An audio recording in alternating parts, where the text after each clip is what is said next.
You are listening to Russia on the Record, a podcast from the Moscow Times. In this episode, we're not going to focus on Russia, at least not directly. Rather, we're going to find out what has been going on in neighbouring Georgia, where people have been protesting against the foreign influence bill for weeks. For this episode, we discussed with our Georgian guests whether Russia is behind the bill, as some have suggested, and whether this so-called Russian law actually resembles Russia's oppressive legislation, as some people claim. But first, let's have a look at what happened in Russia this week.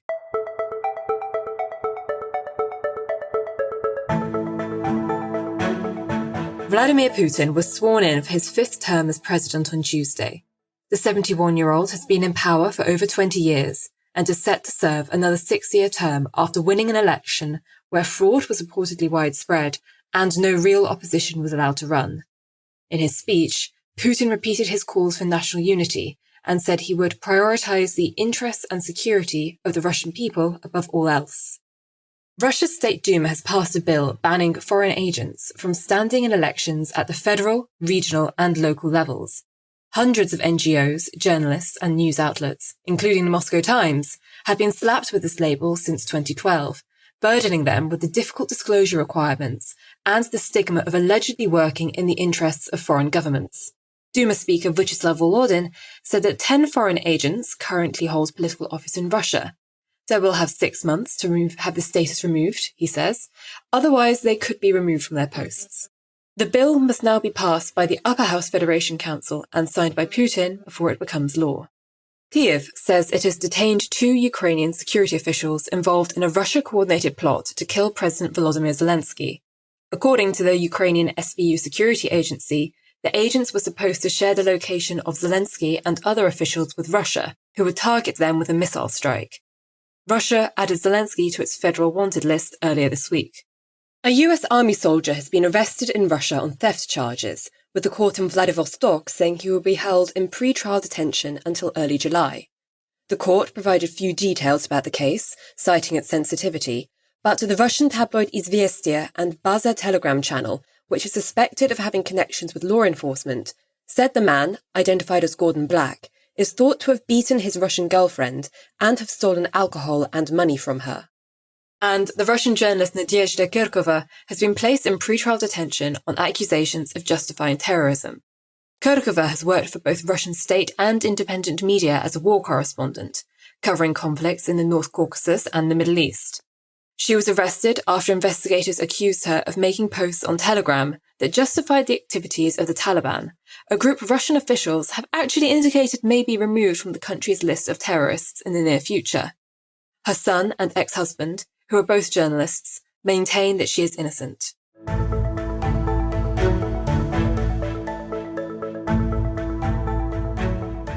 For weeks now, Georgia has been gripped by mass protests against a controversial foreign influence bill, which critics say resembles Russian legislation that the Kremlin has used to crack down on independent media and the opposition. Introduced by the country's ruling Georgian Dream party, the bill would force organisations receiving more than 20% of their funding from abroad to register as entities pursuing the interests of a foreign power. The final hearing of this foreign influence bill will take place next week. Attempts to pass the bill last year were abandoned following large-scale protests and international pressure. For this episode, we spoke with Bidzina Lebanidze, senior analyst at the Georgian Institute of Politics, about the bill's aims and its possible consequences. Opponents of this bill against foreign influence are calling it the Russian law, saying it's a copy of the Kremlin's foreign agents legislation that's forced a lot of independent media and other organisations to close down. But people aligned with the Russian state say that the bill is actually modelled after America's Foreign Agent Registration Act. Which of these is closer to reality?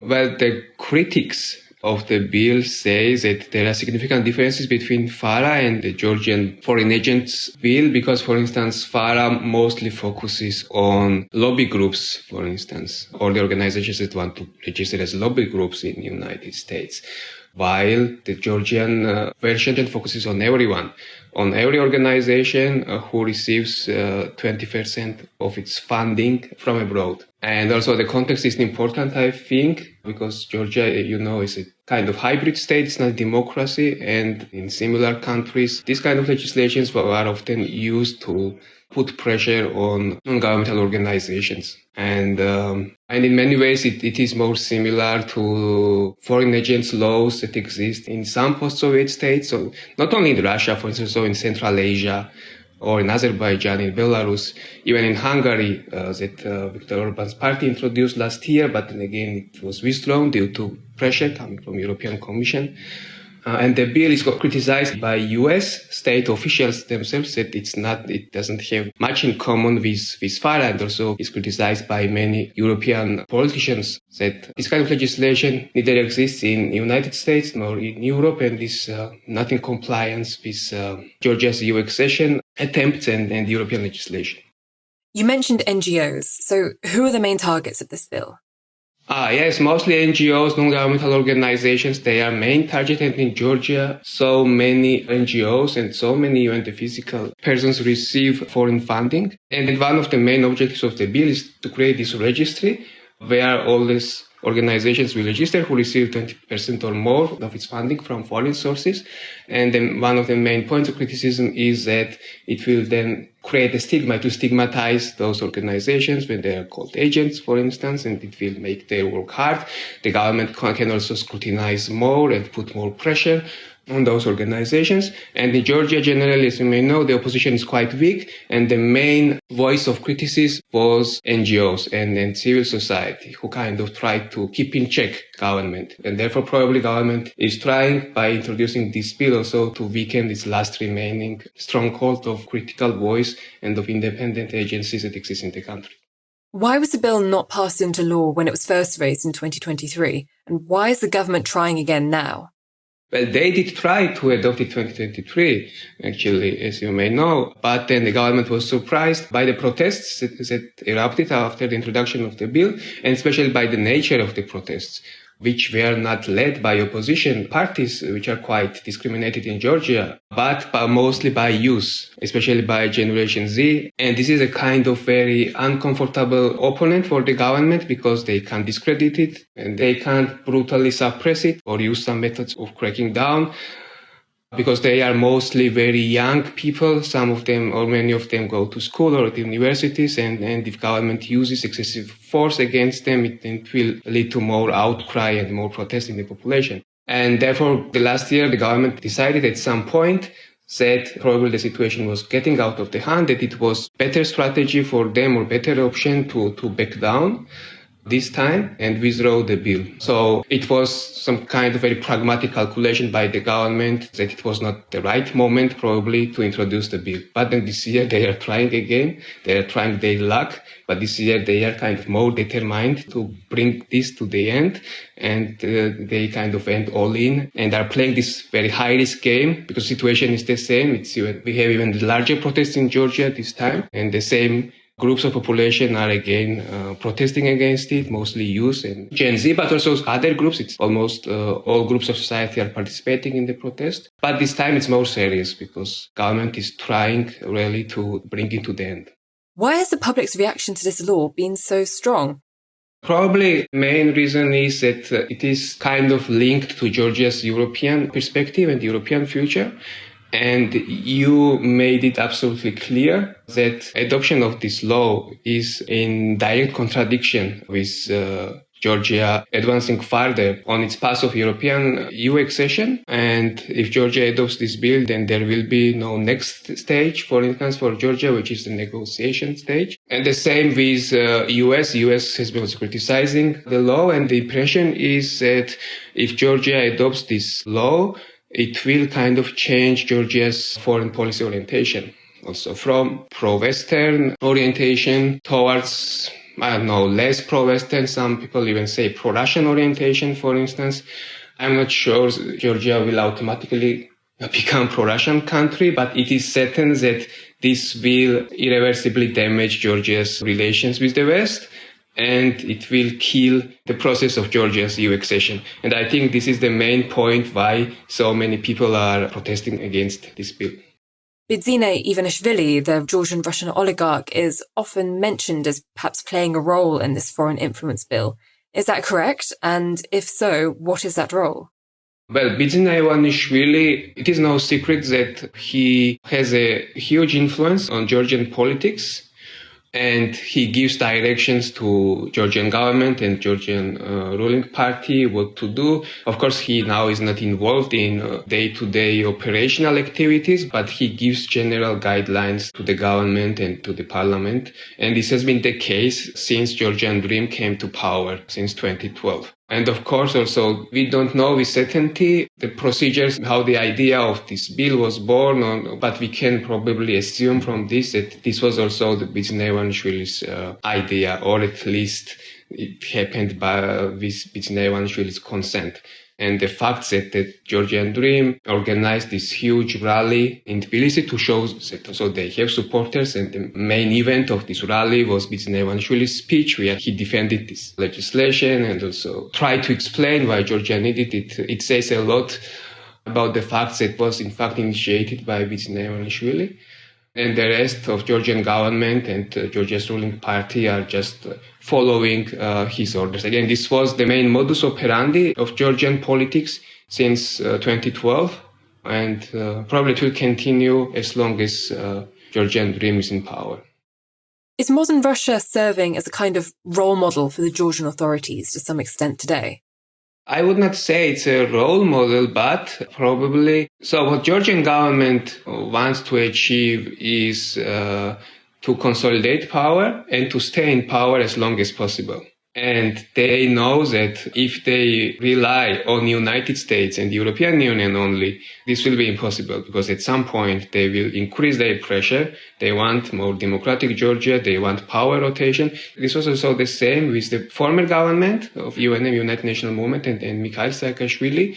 They were very pro-American and pro-European, and they were also quite authoritarian, in some ways even more authoritarian than current government. But at some point, then the European Union and the United States started putting a lot of pressure on them, and they directly hinted that they wanted to see in Georgia some kind of power transfer, because it was getting out of the hand. And Georgian Dream saw this, and they know that they can't rely on United States, on European Union to stay in power forever. Therefore, they want to create some sort of leverage against the Western pressure. And how can they create the leverage is to diversify their foreign policy, not only towards Russia, but also towards China. For instance, they established strategic relations with China last year. And, well, they can't really formally establish strategic relations with Russia due to many reasons, but they are kind of warming up towards Russia in economic terms, in people-to-people terms, and also in political terms to some extent, informally, as much as they can, so that they can create leverage against the West and kind of minimize the democratic pressure coming from the West. So from this point, you could argue, yes, that Russia has some power of attraction or some kind of soft power for the government in Georgia, in as much as it can help them to remain in power. So it does look a bit like Georgian authorities are taking the country down a similar trajectory to modern Russia. If we compare Georgia's and Russia's political systems, there is still a big gap, right? So Russia is kind of closed authoritarian system. Georgia is a hybrid regime, which is moving towards more authoritarian system, probably, as Freedom House noted in its report, but they are not there yet. And also, I don't think that Georgia can be turned into Russia simply because the state authorities, regardless of who is in government, they don't have enough resources to establish closed authoritarian system. They don't have, for instance, gas and oil, or some other energy resources. They don't have enough leverage to create this very effective clientelistic system, and that can lead to closed authoritarianism that we have not only in Russia but also in Belarus, for instance, or to some extent in Azerbaijan. And also, I think in terms of civil society, Georgia is already too much exposed to the West, to Europe, in terms of social linkages, for instance, which are quite dense with Europe. So they have already seen how life looks in Europe. And I think it's too late to force them to live under closed authoritarian rule. Well, of course, it's not to say that it's impossible to establish authoritarianism in Georgia. It's probably possible. And Ivanishvili has a huge financial resources. And also social backing. I mean, Georgian Dream, prior to introduction of this law, still was remaining, I think, the most popular political force in the country. So now we don't know the recent polls, but they do have some support in the population. But nevertheless, I don't think that you can easily establish closed authoritarian system in Georgia, similar to what exists in Belarus or in Russia. You already mentioned that if this bill became law, it could affect Georgia's aspirations to integrate with the European Union. But what might the other broader international consequences be? Well, I think the West really has no appetite to somehow have this negative dynamics in relations with Georgia, and they are very patient, and they are trying to persuade Georgian government not to adopt the bill. And there are then several steps what can be taken. For instance, Georgian president will most probably veto the bill, and the government can try not to overrule the veto. Then the next step would be probably then that the Georgia's constitutional court again can decide against the bill. So probably the West will wait until the bill is finally adopted. Then there can be some sanctions, yes, from United States, from the EU even, but the timing is also not so right for the European Union because, for instance, the elections of European Parliament are just around the corner. And then Hungary is taking over the EU presidency for 6 months, and you may know that Hungary is now a huge supporter of Georgian government. One thing that will happen most certainly is that Georgia will not advance further in the EU accession process. It will be put on hold. Other than that, I'm not sure what will come from the European Union. The European Parliament, yes, they are very vocal, very critical of Georgian government, of this bill, but they are always like that. But we have different dynamics, for instance, in European Council or in European Commission, and Ursula von der Leyen is a quite pragmatic politician. And besides, there are also many EU politicians who are not necessarily very keen to punishing those countries. For instance, in the South Caucasus, for instance, Italy has a very close strategic ties with Azerbaijan. And I don't think that the sanctions will arrive so soon. And I don't know what kind of sanctions will be imposed on Georgia from the European side. But at some point, I think they will try to establish example of Georgian government and disobedience of the Georgian government, but I don't know what kind of sanctions this will be. So probably the most effective short-term sanction would be to cancel the visa-free regime with Georgia for some time. And it can be done also quite easily because it doesn't require the consensus in the European Council, but just a simple majority. But I'm not sure that this will be the first step from the European Union because it also goes against one of their principles that this kind of sanction will hit the Georgian population, but not so much the Georgian authorities. So yeah, I mean, we can expect some sanctions, some punitive measures, but I'm not sure that they will arrive so soon and what kind of sanctions those will be. Do you think that the public protests may once again push the government to postpone this bill?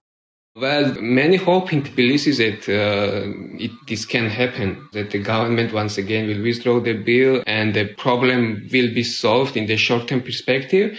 But for the government itself, it's also in quite a tricky situation. The elections are approaching now in a few months.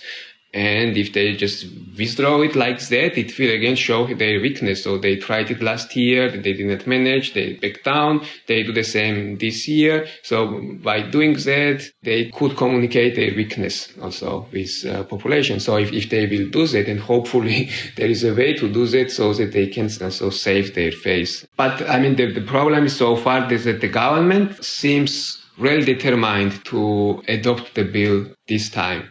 And if you listen to their message box, they really try to also somehow back it with their own version of reality, with their propaganda.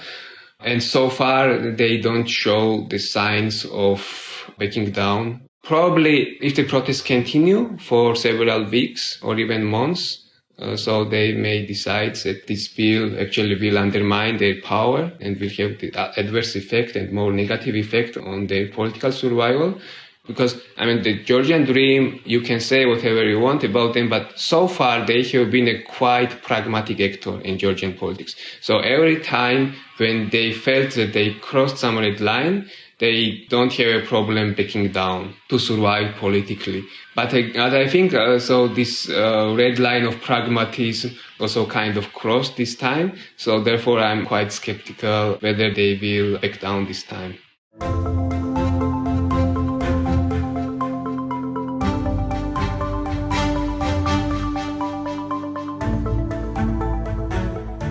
Also joining us from Tbilisi was the journalist Marta Ardashelia. We asked her about the protests. Why do you think the foreign influence bill is causing such a controversy? It is controversial, and we can assume it from the manifestation that took place in Tbilisi this year and last year. To be honest, we still do not have any clear answer from Georgian government.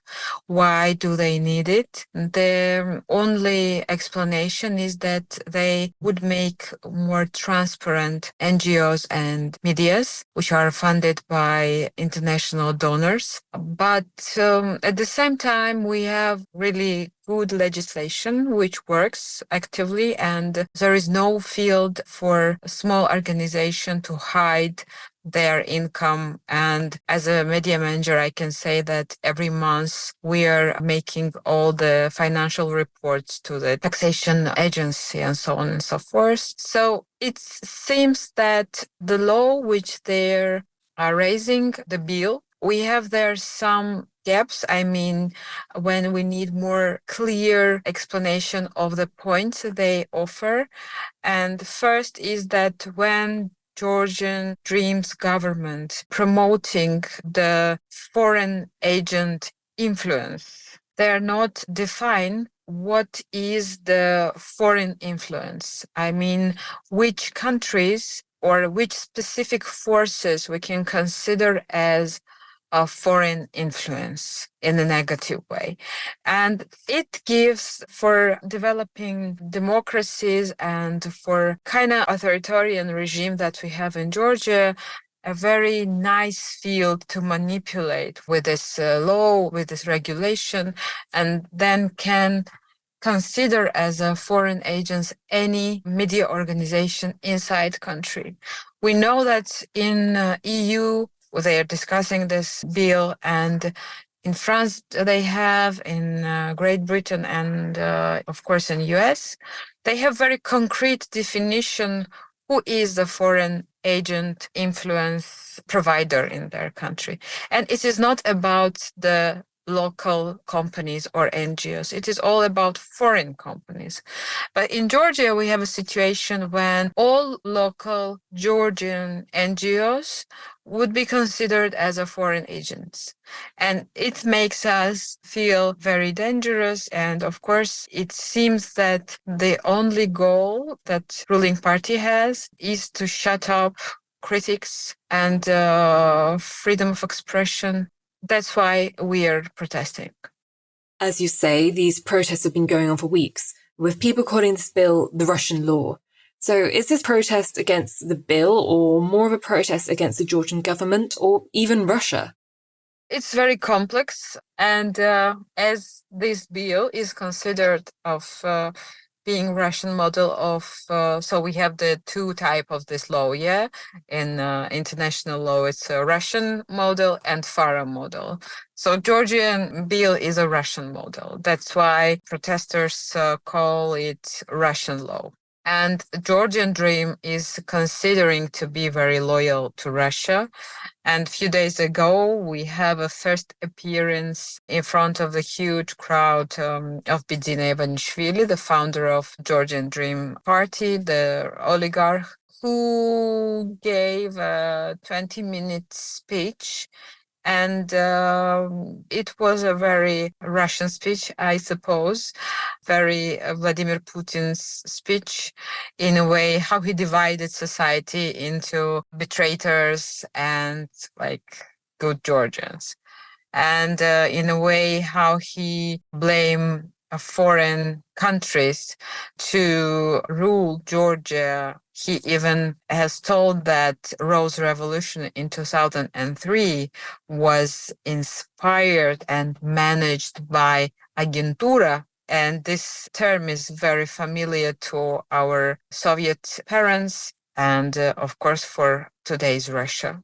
And all this mix of these components make all this process and protest about and against Russian influence in Georgia. Because if a ruling party, which actually itself adopted a constitutional amendment, which has told us that Georgian government should provide Euro integration and Euro-Atlantic integration of the state of Georgia, and now this government violated this point and said that this collective West is trying to manipulate Georgian people, and playing with our wish and will. It sounds like Georgia refused, ruling party Georgian Dream refused the Euro-Atlantic and European integration of this country. And this is the main point of these demonstrations. And of course, the bill is one of the main reasons why. Speaking about the protesters, what kinds of people are taking part? This is very new type of protest in Georgia. You know that this country has a huge tradition of rallying and protesting, even since Soviet Union, when Soviets was trying to forbid Georgian language, and it was the first time, when Georgian people are rallying against the Soviet regime. And after 9th of April and after restoration of Georgian independence, like every year and every generation standing in front of the parliament and seeking for, better life, or fighting for their, freedom, you name it. Now, this generation, the main participants are, we call it here Gen Z, the protest of Gen Zs, and it's the students and even pupils. And the parents of those young people were always very skeptical about the children. That they are not interested in their actual political life in their country, and new generation only doing techno and TikTok or stuff like this. And once, in the last year, it appears that they really didn't care on politics because it was not affected on their life directly. And now when ruling party, Georgian Dream, is trying to suspend all ties with European Union, and these kids were born even after 2003 Rose Level Revolution, and, visa-free regime with European country, which for me is a life event as a Georgian citizen. For them, they just take it for granted. And now when every single member of European Parliament is approaching to Georgian government and approaching to the threat that Georgia can left out without this privilege to travel, they are very anxious to defend this right. And it seems that they somehow feel that the politics affect their lifestyles, and why they are so desperately protesting and rallying. And then, after last year protests, they feel how strong they could be, because last year government withdrew this bill. And now again, when they have this 3 or 4 weeks of non-stop rallying, and it's a very beautiful rallies and demonstrations, and they're dancing, singing, creating all this very funny and sarcastic time to time slogans and banners, and older generation admiring them very openly. Of course, it makes them very heroic. And they feel that now they are this really good energy, strong energy, which should survive, which should help Georgia to avoid Russian influence in our region again. And this influence is more stronger and stronger every day. We can feel it. Always when we are analyzing this young generation who are standing there every day, and I don't know how they can have all this energy, because today is a rally and all week, and at 11th of May, they have a huge rally in the European Day. We are comparing them with Georgian First Republic government and people who were living before Sovietization of Georgia, before Soviet occupation. And the main point is that you shouldn't be a very optimistic or self-confident, because those people in the beginning of the 20th century who created a very prominent democracy in the middle of nowhere in the South Caucasus, which Western countries even doesn't know where it is, and Georgia was a really interesting model of republic with women elected in a parliament and education and so on and so forth. And they were occupied by Soviet Union. Why and how we should avoid it now again? Because it seems that it's somehow deja vu. And this knowledge of the history, which were hidden in the Soviet period, which we have now, I think it helps to these people to defend their interests. That's why they're so desperate in this wish. Over 100,000 Russians have emigrated to Georgia since the full-scale invasion of Ukraine and partial mobilization in 2022. Are they taking part in these protests? And if so, how do Georgians perceive them? All this time, I mean, after full-scale invasion, when we suddenly received a huge new part of our society, Georgians were very upset of why Russians are so passive to express their position against Putin's regime. And when it was several demonstrations organized by different organizations, and Russians was like, it's not our, business. We can't rally here because we are guests, and so on and so forth. And of course, Georgians were reacting like, come on, here in Georgia, you can feel safe and you can express your position freely rather than in Russia. But still, they was not convinced. I mean, the majority of them. Of course, there were several people who is rallying, and even yesterday we had in Batumi such a rally of Russians living there. They were rallying against Putin's and the inauguration. And then we received small signals from Georgian government to those people who was like more opposition than he should be, or who expressed it with more enthusiasm. They were banned to enter to Georgia.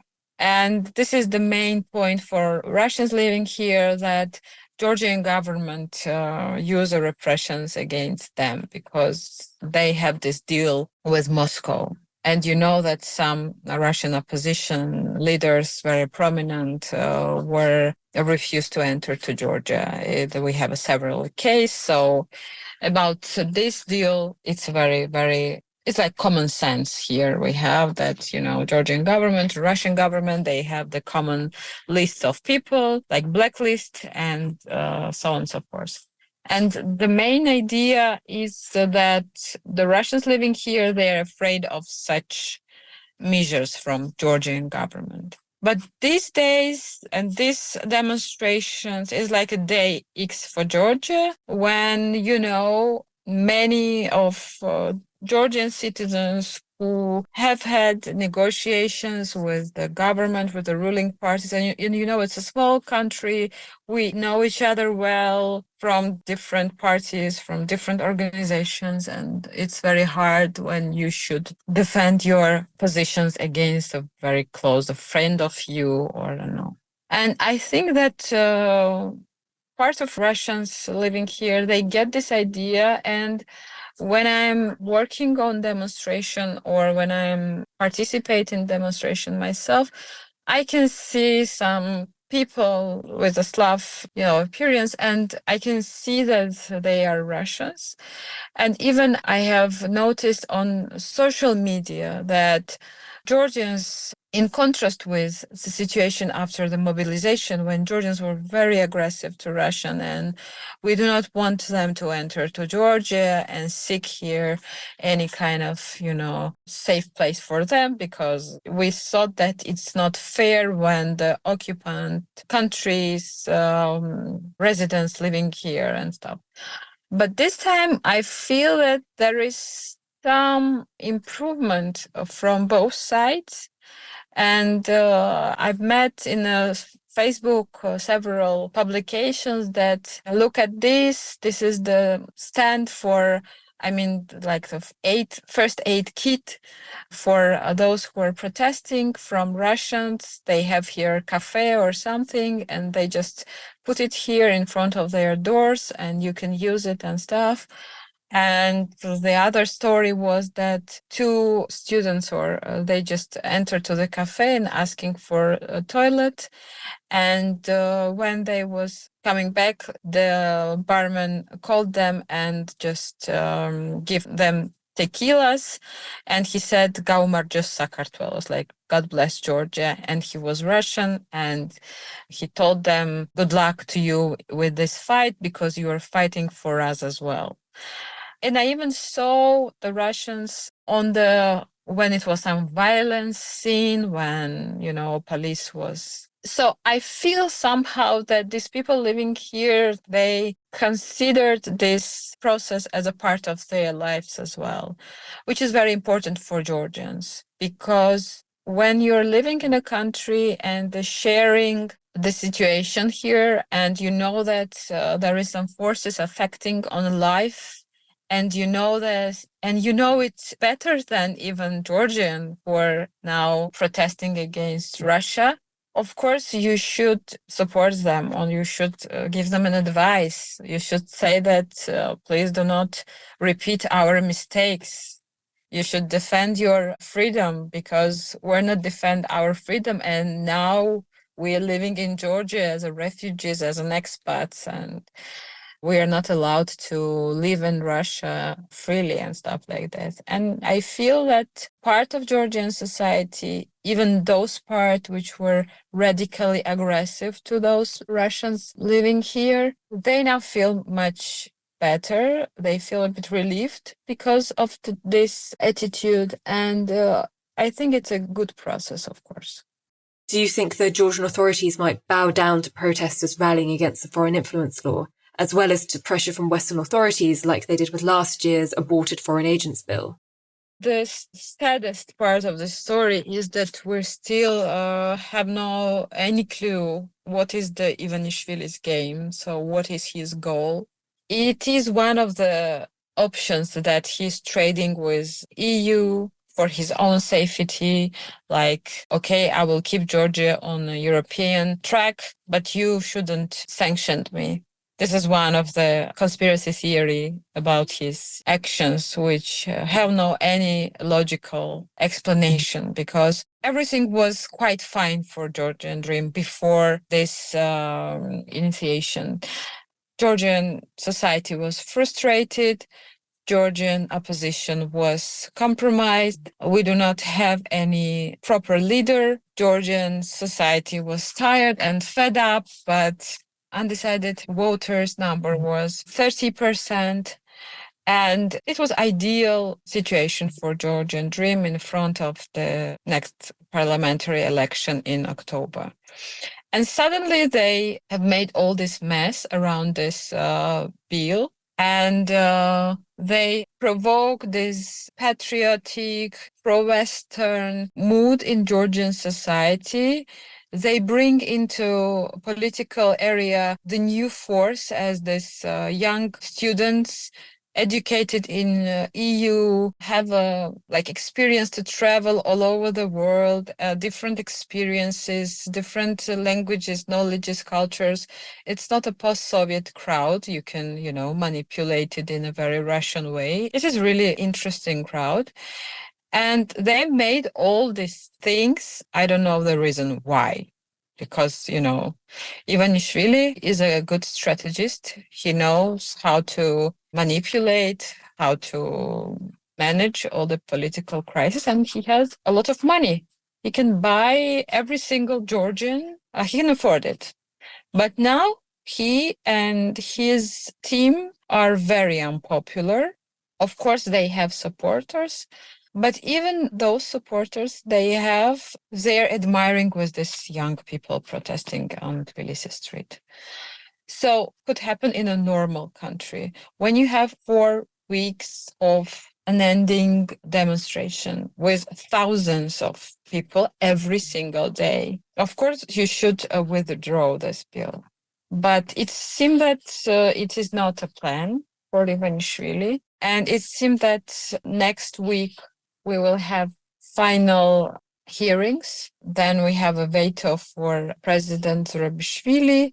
Then they overcome the veto. So it's we have a time for, I think, till the 17th of May for all this process. And it will be really hard time for Georgia. Despite of any pressure from European countries, from US, Georgian government is still repeating their narratives about this agentura, and Georgia should have its own sovereign pass, which is also inspired by Putin. I don't know why they are doing this. Maybe, there is another conspiracy theory, which is very popular in Georgian occupied territories in Abkhazia and South Ossetia.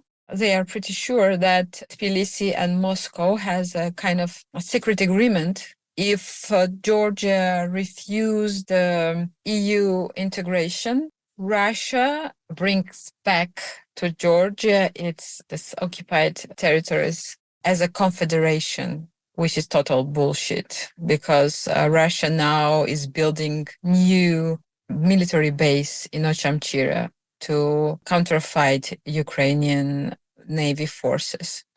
And of course, Russia will never bring back Abkhazia to Georgia. It is impossible in this, even in a very, very, scenario. But yes, there is a discussion, like a different kind of discussion. I don't know in which, what should be the conditions where Georgian Dream refused their plans to pass this bill. But we have 2 or 3 weeks ahead, so we'll see. That's all for this episode. Don't forget to follow the Moscow Times on social media to keep up to date with the progress of this bill and the protests in Georgia, as well as all the usual news from Russia. And subscribe to Russia on the Record on your favourite podcast platform to make sure you join us next week.